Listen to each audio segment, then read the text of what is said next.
Welcome to DEFCON 3. I'm KT McFarland. You know, the national attention has been placed on last week's terror attacks in Paris.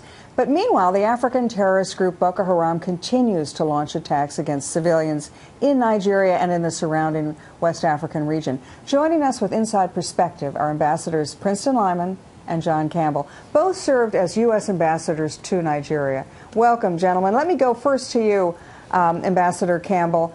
When you look at what's happened in West Africa and the threat of Boko Haram, did you see this coming when you were an ambassador? We saw in northern Nigeria the emergence of radical Islamic groups. One group called themselves the Nigerian Taliban. The immediate ancestors to Boko Haram were a community near the railroad mosque in Maiduguri, led by a man by the name of Mohammed Yusuf. We knew about them. They would have nothing to do with us, no dialogue whatsoever. But while I was ambassador there, the group that later became Boko Haram was not characterized by violence. Mm-hmm. The violent dimension to Boko Haram comes later. It comes in 2009. Well, let me turn to you then, Ambassador Lyman. We've seen, Yemen, Al-Qaeda in the Arabian Peninsula and Yemen. We've seen ISIS in Iraq and Syria.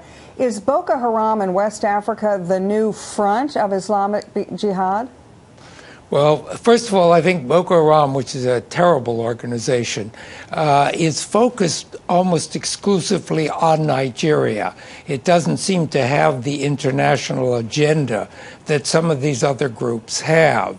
So the focus is very much on the institutions of governance and religion in Nigeria. But certainly it's a threat to that country and the neighboring countries, and certainly to our own interests in that part of Africa.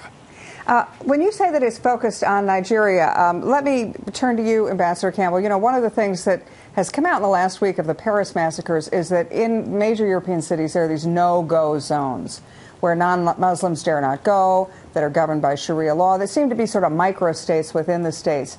Does Nigeria have these no-go zones, or would you even say is Nigeria almost a no-go country? Nigeria certainly has territory now that is controlled by Boko Haram.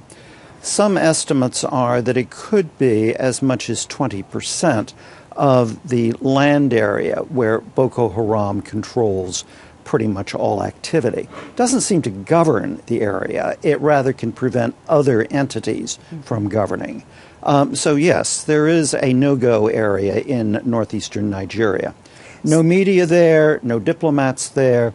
Governmental authority is largely gone. So too is traditional authority.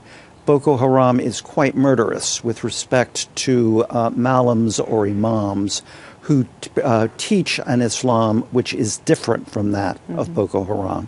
So, Ambassador Lyman, do you think that then Boko Haram is growing in strength? This is not the receding tide of terrorism, right? We should look to them as a growth industry?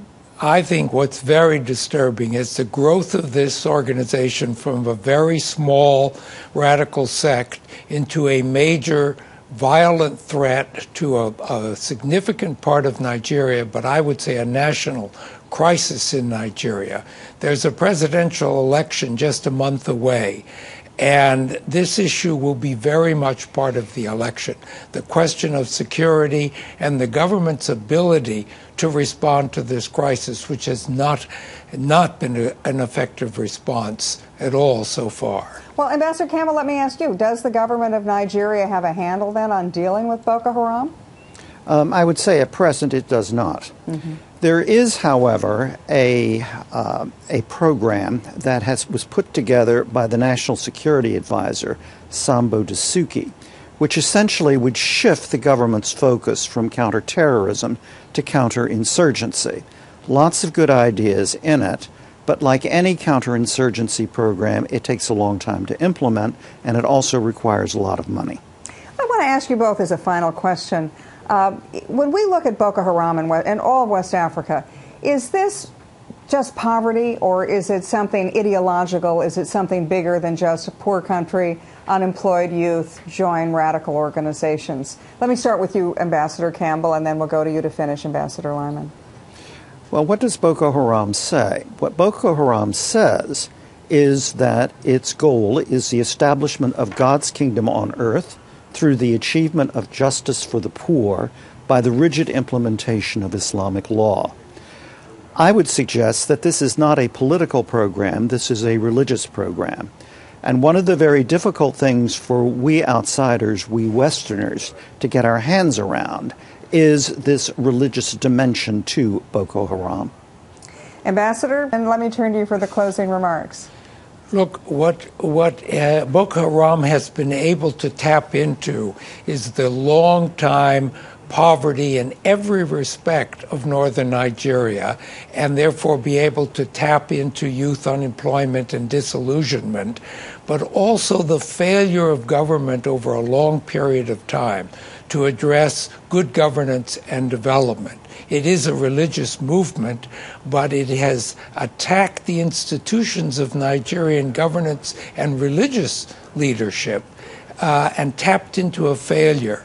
And finally, the government in recent years has politicized the military to the point that it is not effective in countering this. So you have a crisis that has roots that are very deep, but needs to be dealt with in the immediate term.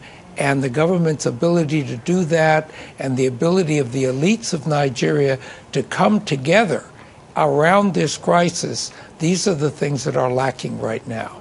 Well, thank you both. Former ambassadors to Nigeria, Ambassador Princeton Lyman of the U.S. Institute for Peace and Ambassador John Campbell of the Council on Foreign Relations. My conclusion from what you both said is Boko Haram is going to continue to grow in strength, and that's very sad for all of us. For any of our viewers who want to know more about this developing story, go to foxnews.com. I'm KT McFarland, and thanks for watching DEF CON 3.